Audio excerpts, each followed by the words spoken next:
Hello candidates, आप सभी को मेरा नमस्कार और स्वागत है लक्ष्य आईएएस के ऑनलाइन प्लेटफॉर्म। तो मित्रों, उम्मीद करता हूं सभी अच्छे होंगे, बेहतर होंगे, सकुशल होंगे।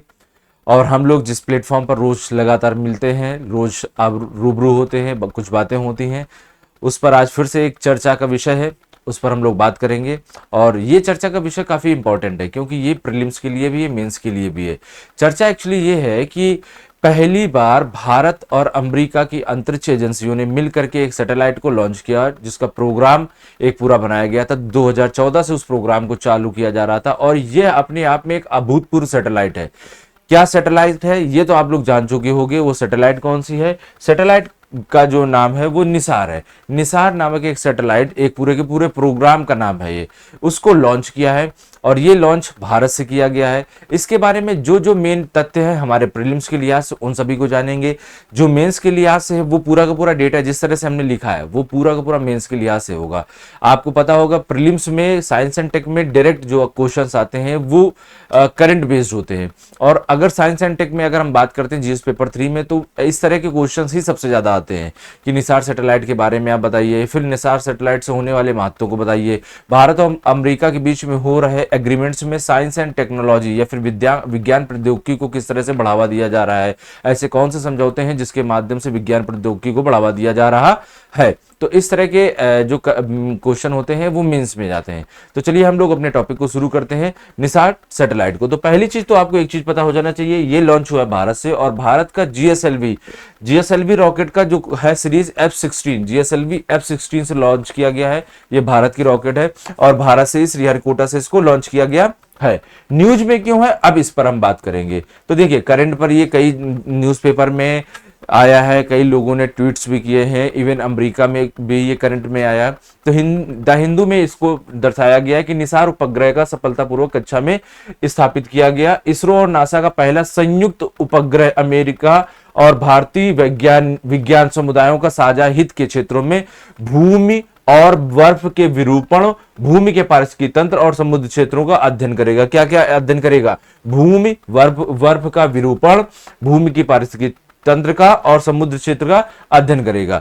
इसको देखिए एनडीटीवी में भी दर्शाया गया है। इसरो ने दुनिया के सबसे महंगे अर्थ इमेजिंग सैटेलाइट निसार का सफलतापूर्वक प्रक्षेपण किया, क्योंकि यह दुनिया का सबसे महंगा अर्थ इमेजिंग सैटेलाइट है, यानी कि इमेजिंग लेगा कहां पर कौन सा परिवर्तन हो रहा है उसकी लगातार इमेजिंग लेगा सेंसर्स के माध्यम से। इसमें सेंसर्स किस तरह से काम करेंगे वो हम लोग आगे बात करेंगे। तो चलिए हम लोग शुरू करते हैं एक एक टॉपिक को। पहले करंट में क्यों है, फिर ये है क्या, कैसे इसको बनाया गया, सारा का सारा चर्चा में क्यों है। निसार, पहले निसार का फुल फॉर्म हम लोग जान लेते हैं। निसार का फुल फॉर्म है NASA ISRO synthetic aperture radar.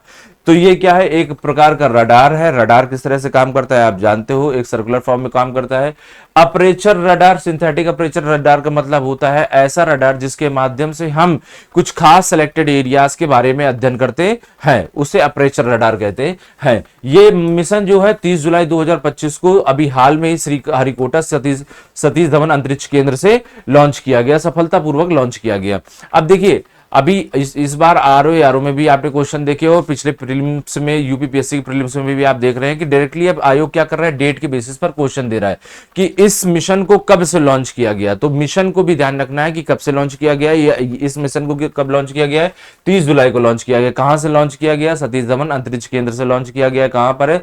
Sriharikota में है। तो ये प्रीलिम्स का हो गया है। यह मिशन भारत और अमेरिका के बीच का पहला ऐसा संयुक्त मिशन है। देखिए भारत और अमेरिका के बीच में अन्य मिशन भी हो चुके हैं, लेकिन यह एक ऐसा संयुक्त मिशन है जो पृथ्वी अवलोकन उपग्रह मिशन के लिए बना है या फिर पृथ्वी अवलोकन उपग्रह मिशन से संबंधित है, जो अपनी दोहरी आवृत्ति रडार प्रणाली पर कार्य करेगा। इसमें दोहरी आवृत्ति रडार प्रणाली है, वो कैसे काम करती है उसके बारे में भी हम बात करेंगे, लेकिन बस इतना ध्यान रखना कि यह जो है वो क्या है, अवलोकन उपग्रह मिशन है और ये क्या करेगा, दोहरी आवृत्ति रडार प्रणाली पर कार्य करेगा। ठीक है, यह इतना ज्यादा एक्यूरेट होगा कि सूक्ष्म बदलावों पर भी आसानी से अध्ययन कर सकता है, यानी इवन सेंटीमीटर तक में कुछ बदलाव हो रहा है तो उनको भी आसानी से ये अध्ययन कर लेगा।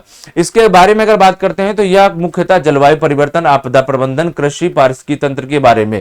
तो वहां पर आपने देखा था कि हम लोगों ने लिखा था, उसमें लिखा हुआ था द हिंदू में मिट्टी को लेकर के। तो मिट्टी यानी आपदा प्रबंधन, और आपदा प्रबंधन में अगर भूकंप वगैरह आते हैं वो, और कृषि में मिट्टी, इनको लेकर के यहाँ पर क्या करेगा, कार्य करेगा।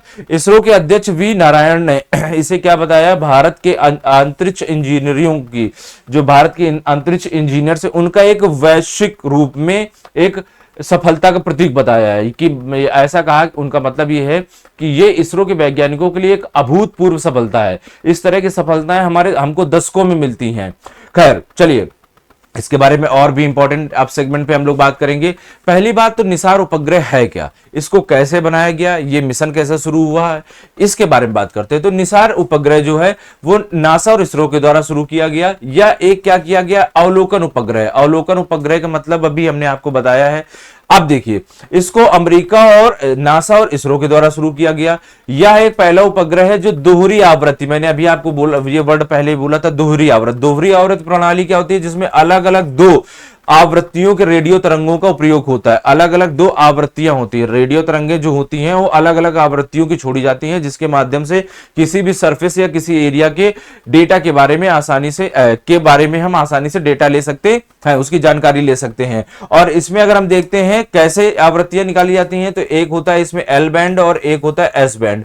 एल बैंड ऐसे लिखा जाता है और एस बैंड ये इस तरह से लिखा जाता है, जिसको हम बोलते हैं सिंथेटिक अपर्चर रडार। जिसको क्या बोलते हैं, सिंथेटिक अपर्चर रडार की, यानी कि एक साथ दो आवृत्तियां निकाली जा सकती हैं। लेकिन इसमें एक चीज ध्यान रखना है आपको, कौन सी तरंग का प्रयोग हो रहा है, यहां पर तरंग का प्रयोग हो रहा है रेडियो वेव का। किसका, कौन सी इलेक्ट्रोमैग्नेटिक वेव है, रेडियो वेव की, इलेक्ट्रोमैग्नेटिक वेव्स का प्रयोग हो रहा है। अगर इसके खर्च के बारे में बात करते हैं तो लगभग इसमें $1.5 बिलियन खर्च हुआ है। अपने आप में बहुत बड़ा मिशन है, जिसमें भारत ने जो लगभग 12,500 करोड़ रुपए का है, जिसमें भारत ने केवल और केवल 788 करोड़ रुपए खर्च किए। कितने, 788 करोड़ रुपए खर्च किए। वहीं अमेरिका का योगदान देखते हैं तो $1118 मिलियन का है। बहुत भारी भरकम जो रकम है वो अमेरिका के द्वारा लगाई गई है। लगभग 11,500 करोड़ रुपए लगभग अमेरिका ने इस पर खर्च किया है। अब इसके इतिहास के बारे में बात करते हैं कि शुरुआत कैसे हुई थी, कहां पर कौन कौन सी चीजें बनी,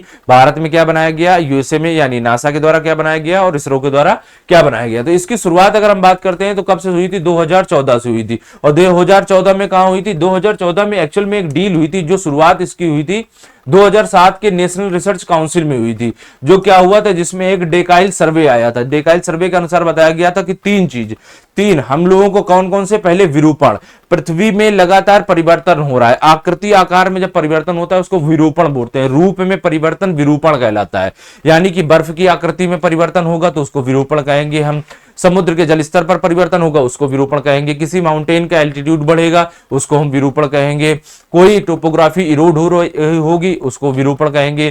कहीं पर पेड़ पौधे कम हो रहे होंगे उसको विरूपण कहेंगे। तो उसके विरूपण, पार्श्विक तंत्र की संरचना में परिवर्तन, जैसे कि माउंटेन्स, जैसे कि पेड़ पौधों का बढ़ना, जंगलों का बड़ा होना, या जो पार्श्विक तंत्र, जलीय पार्श्विक तंत्र है उनमें कुछ परिवर्तन आया, उनके बारे में अध्ययन।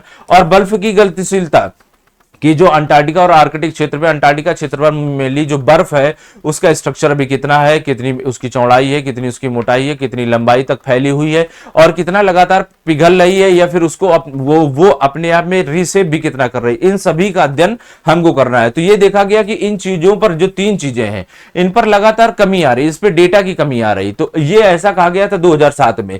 तो 2007 में जब कहा गया डेकाइल सर्वे के अनुसार, तो कहा गया कि भैया अमेरिका और इंडिया और नासा ने कहा कि हम लोग एक एग्रीमेंट करते हैं और इन्हीं पर स्टडी करने के लिए एक सैटेलाइट छोड़ते हैं। तो वो सैटेलाइट कौन सी हुई, निसार सैटेलाइट हुई, जिसको 2021 में, आप देखो प्रोग्राम 2014 में शुरू हुआ लेकिन वास्तव में 2021 में इस पर कार्यक्रम शुरू हुआ था। मार्च 2021 में इसरो ने एस बैंड, इसरो ने क्या बनाया है, एस बैंड रडार इसरो ने बनाया है। नासा के जेट प्रोपल्सन लेबोरेटरी में भेजा। तो नासा के एक लेबोरेटरी है जेट प्रोपल्सन, जहां पर बड़े बड़े प्रकार के रडार्स को चेक किया जाता है, जांचा जाता है और देखा जाता है कि उसमें क्या कमियां है। अगर कमियां है तो उनको सुधारा जाता है। लेबोरेटरी में भेजा, और जहां पर नासा ने क्या बनाया, नासा ने एल बैंड का रडार बनाया।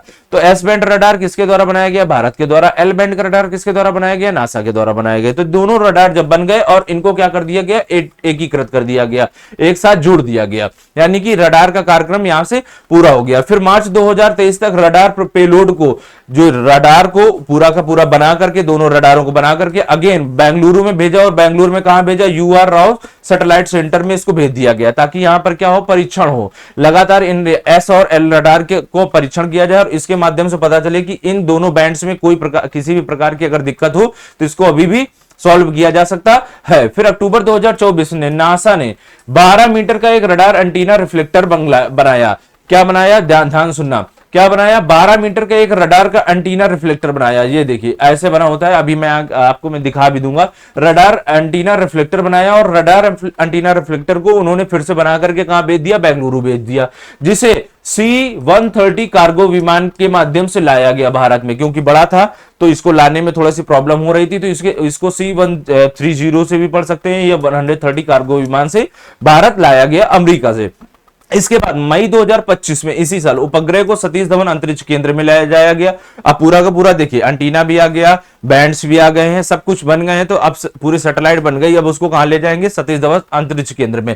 वहां पर रॉकेट पहले से ही तैयार रहती हैं या फिर तैयार की जाती हैं उस लोड के अनुसार। जहां पर क्या किया गया, GSLV सीरीज की F-16, क्या मैं बोल रहा हूं, F-16, इसको आप याद कर सकते हैं, फाइटर प्लेन भी है F-16, तो GSLV सीरीज की F-16 रॉकेट में इसको सेट कर दिया गया और 30 जुलाई को GSLV F-16 की जो उड़ान भरी गई वो सफलतापूर्वक उड़ान भरी गई और इसको अपने कक्षा में पहुंचा दिया गया। अब सबसे बड़ी बात तो यहां पर एक चीज मैं आपको बता रहा हूं कि इसको जो पहुंचाया गया है, इसको कहां, पृथ्वी से कम 743 किलोमीटर दूर ऊंचाई पर पहुंचाया गया। और वो कक्षा कौन सी है, तो हम जब कक्षाएं पढ़ते हैं तो कई प्रकार की कक्षाएं होती है, LEO होती है, MU होती है, GSO होती है, सन सिंक्रोनस होती है, सन सिंक्रोनस पोलर ऑर्बिट होती है।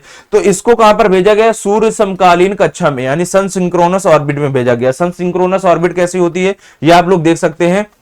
हम लोग आप देख रहे हैं तो हमारी पृथ्वी थोड़ी सी टिल्ड होती है 23.5, और ये अफ्रीका का मैप आप देख रहे हैं, तो ये अफ्रीका का मैप है।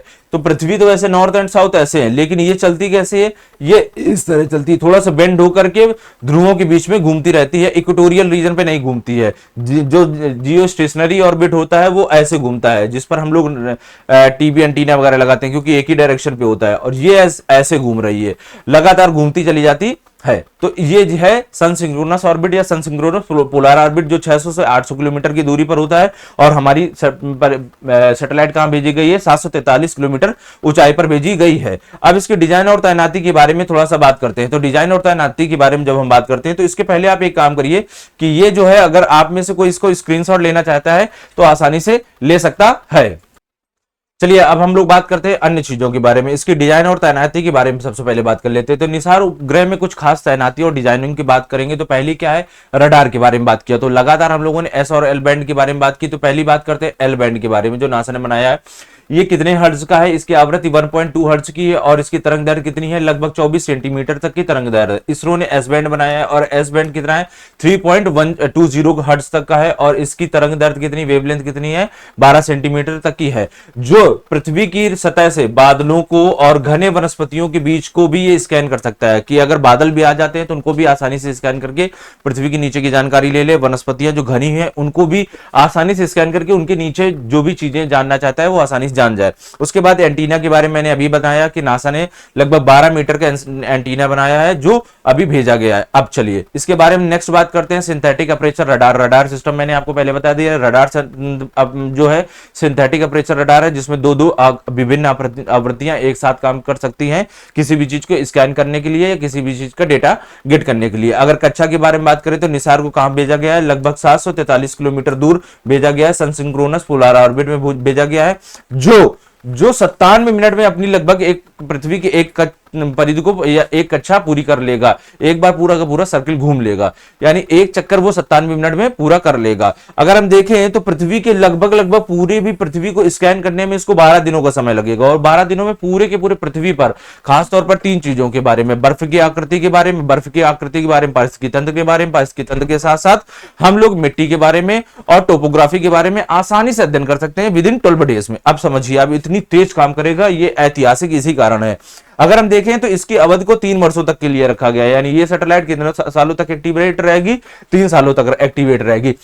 लेकिन अगर उसके बावजूद भी इस पे कोई प्रॉब्लम नहीं हुई तो इसको क्या किया जा सकता है, 2 वर्षों तक के लिए और बढ़ाया जा सकता है। ऐसा माना जाता है कि इस सैटेलाइट में इतनी ज्यादा एक्यूरेसी है कि यह बादलों के बावजूद भी पृथ्वी के नीचे लगभग सेंटीमीटर में भी जो परिवर्तन हो रहे हैं, मतलब छोटे छोटे जो परिवर्तन हो रहे हैं, चाहे भूकंप हो, भूस्खलन हो, या फिर ग्लेशियर में कोई परिवर्तन हुए कि ग्लेशियर में एक दरार आ गई मात्र कुछ सेंटीमीटर की, उसको भी आसानी से यह डिटेक्ट कर लेगा। और यह डिटेक्शन के से सबसे बड़ा फायदा क्या मिलेगा, इससे सबसे बड़ा फायदा यह मिलेगा कि किसी भी प्रकार की जो आपदा आने वाली है, भविष्य में जो आपदा आने वाली है, उसको हम क्या कर सकते हैं, पहले से ही जान सकते हैं और उसका समाधान कर सकते हैं। इसके बारे में, इंफ्रास्ट्रक्चर के बारे में अगर बात करें तो पहली चीज, ये जो डेटा कैप्चर करेंगे, डेटा को स्टोर करेंगे, इस डेटा को पब्लिक कर देंगे। तुरंत पब्लिक नहीं करेंगे, कुछ समय के बाद इसको पब्लिक कर दिया जाएगा। पब्लिकेशन से फायदा क्या मिलेगा कि अन्य अन्य देश जो और भी एस्ट्रोनॉमिकल कंट्रीज हैं, या फिर ऐसे देश जो लगातार स्पेस पर रिसर्च कर रहे हैं, ग्लेशियर स्टडी पर बात कर रहे हैं, इकोलॉजी स्टडी पर बात कर रहे हैं, या फिर ओशनोग्राफी पर बात कर रहे हैं, वो लोग इसके डेटा के माध्यम से क्या कर सकते हैं, अपनी रिसर्च को आगे बढ़ा सकते हैं। तो इसमें क्या बताया गया, खुला डेटा नीति। खुला डेटा नीति का मतलब है निसार जितना भी डेटा गेट करेगा वो कुछ ही समय के बाद आसानी से सबको फ्री में दे देगा कि भैया अपना अपना डेटा जो यूज करना चाहे उसको यूज कर सकता है, और वो तुरंत नहीं देगा, कुछ समय बाद। लेकिन अगर आपातकालिक कोई स्थिति है जहां पर जैसे कि कोई भूकंप आ रहा है किसी देश में, तो ऐसे डेटा को तुरंत रिलीज कर देगा कि भाई साहब आप अलर्ट हो जाओ, लोगों को वहां से बाहर निकालो और लोगों को सेव करो।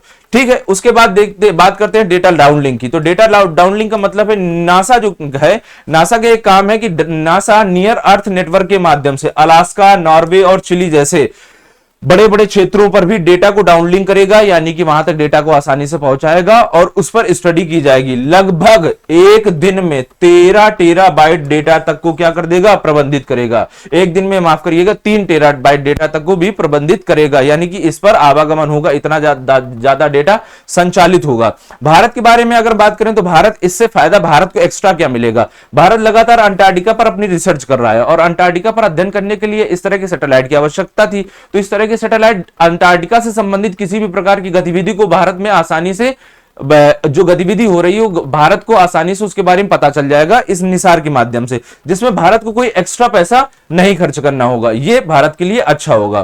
खैर, अगर हम योगदान की बात करते हैं तो इसरो ने कितना योगदान किया, नासा ने कितना योगदान किया, क्या क्या चीजें बनाई, उसके बारे में पहले बात कर लेते हैं। तो इसरो ने क्या योगदान किया उसके बारे में पहले हम बात करेंगे। तो इसरो ने क्या बनाया, उपग्रह का मॉडल बनाया, जो उपग्रह ऊपर से दिखाई पड़ता है किस तरह का, वो मॉडल बनाया, जिसको हम बोलते हैं 13 के संशोधित मॉडल या 13 के संशोधित मॉडल बोलते हैं। Band radar, S band radar किसने बनाया, इंडिया ने बनाया है। जीएसएलवी मार्क 3 रॉकेट किसने बनाया है, इंडिया ने बनाया है। प्रक्षेपण सेवाएं किसने दी हैं, इंडिया ने दी है। के बैंड टेलीमेट्री सिस्टम किसने बनाया है, टेलीमेट्री सिस्टम का मतलब होता है डेटा आवन गमन के लिए एक सिस्टम होता है, वो किसने बनाया है, इसरो ने बनाया है। नासा ने क्या बनाया है, एल बैंड रडार बनाया है। एंटीना के बारे में मैंने बताया, अभी बनाया है। और ऑनबोर्ड जो एवियोनिक्स सिस्टम होता है, जो डेटा को आसमान से लाया जाता है या नीचे तक पहुंचाया जाता है या फिर डिस्ट्रीब्यूट किया जाता है, वो सिस्टम किसने बनाया है, नासा ने बनाया है। तो यानी कि देख सकते हैं मेन 4 चीजें इसरो ने बनाई है और 3 चीजें मेन नासा ने बनाई है, और इनसे मिलकर के एक संयुक्त मिशन को पूरा किया गया है। स्टडी के बारे में बात करते हैं, कहां कहां पर स्टडी होगी। पहली बात जलवायु परिवर्तन। जलवायु परिवर्तन किस किस तरह से, ग्लेशियर के स्ट्रक्चर के बारे में, बर्फ की चादरों के बारे में जानकारी ले सकते हैं, समुद्री बर्फ की गति और के बारे में अध्ययन कर सकते हैं कि कभी कभार आपने देखा है कि बर्फ के बड़े बड़े पहाड़ इधर से उधर मूव करने लगते हैं, तो उनके बारे में आसानी से हम पता लगा सकते हैं कि कौन से बर्फ के पहाड़ किस तरफ जा रहे हैं, जिससे कौन सी दुर्घटनाएं हो सकती हैं। ठीक है, अब इसके बाद आपदा प्रबंधन पर बात करते हैं। तो आपदा प्रबंधन, कहां पर भूकंप आने वाला है, किस क्षेत्र पर भूस्खलन होने वाला है, ज्वालामुखी गतिविधि क्या होने वाली, इस पर आसानी से निगरानी रखी जा सकती है और अर्ली वार्निंग भी दिया जा सकता है।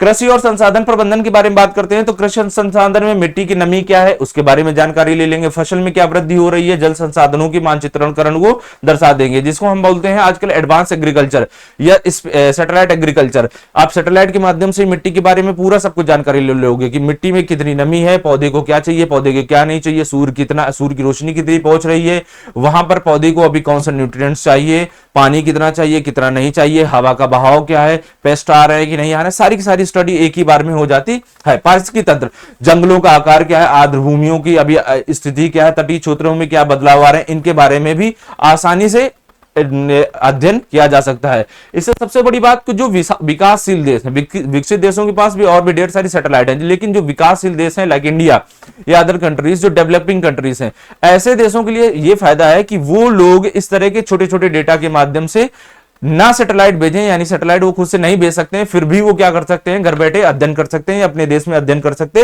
हैं और अपने खुद के क्षेत्र के बारे में जानकारी भी हासिल कर सकते हैं। तो ये पूरा का पूरा एक जो सेगमेंट था, एक बड़ा सेगमेंट था जो GS paper mains, GS paper 3 के लिए, साइंस एंड टेक्नोलॉजी में, स्पेस टेक्नोलॉजी के लिए इंपॉर्टेंट है, करंट का है। और इस तरह का करंट अफेयर 110% मैं आपको बता दे रहा हूं कि यूपीएससी या यूपीपीएससी में पूछा ही जाएगा, कुछ भी हो जाए ये पूछा ही जाना है। निबंध में पूछ लिया जाएगा, निबंध में आरओ में पूछ लिया जाएगा, इस तरह के कई जगह पर पूछे जाते हैं। तो ऐसे current affair, important current affair, one of the most important current affair है, इनके बारे में आपको पता ही होना चाहिए किसी भी हाल में हो, और अच्छे से अध्ययन होना चाहिए, ठीक है। तो मित्रों ये तो हमारा करंट अफेयर का सेगमेंट था। इसके अलावा मैं आपको कुछ जानकारियां देना चाहता हूं, जैसा कि अभी हमारे इंस्टीट्यूट में हमारे ऑनलाइन बैचेस कुछ स्टार्ट हो रहे हैं। यूपीपीएससी का संकल्प 3.0 बैच स्टार्ट हो रहा है। इस पर अगर आप चाहते हैं हम लोगों के साथ जुड़ना तो आप जुड़ सकते हैं। इसके अलावा अगर हम बात करते हैं तो ये एक यूपीएससी का संकल्प बैच स्टार्ट हो रहा है। यूपीएससी यानी प्रॉपर यूपीएससी के लिए जो भी क्लासेस होंगी वो इस पर जाएंगी। इसके साथ साथ अगर आप हमारे साथ जुड़ना चाहते हैं तो गूगल प्ले से आप लक्ष्य आईएएस एकेडमी को एप्लीकेशन को डाउनलोड करें। डाउनलोड करने के बाद आप हम लोगों से कांटेक्ट कर सकते हैं। कांटेक्ट नंबर नीचे लिखा हुआ है, इस पर कांटेक्ट कर सकते हैं। जो भी आपकी क्वेरी को है दूर किया जाएगा। ये जो बैचेस हैं लाइव क्लासेस इसमें होंगी, आपको रिकॉर्डेड भी मिलेंगी, डाउट सेशन भी होंगे, मेंटोर से प्रोग्राम के साथ साथ टेस्ट भी होंगे। और टेस्ट के साथ साथ आपको लगातार आपके बारे में आप जो पढ़ाई कर रहे हैं उसको, उसके ग्रीवेंसेस को दूर किया जाएगा, उसमें जो प्रॉब्लम्स आ रही हैं उनको भी यहां पर सॉल्व किया जाएगा। तो लगभग जितनी हमारी तरफ से हेल्प हो सकती है वो आपको टॉप क्वालिटी मटेरियल यहां से प्रोवाइड किया जाएगा। पहले आप ऐसे विश्वास मत करिए, पहले चेक करिए क्लासेस हम लोगों की जो लगातार ऑनलाइन यूट्यूब पर जा रही हैं उनको आप पहले देखिए, पढ़िए, समझिए। अगर आपको समझ में आता है तब इस तरह का डिसीजन लीजिए। तो खैर आज का ये सेगमेंट यहीं से कंप्लीट होता है। मिलेंगे हम लोग फिर से एक नए सेगमेंट के साथ, तब तक के लिए धन्यवाद।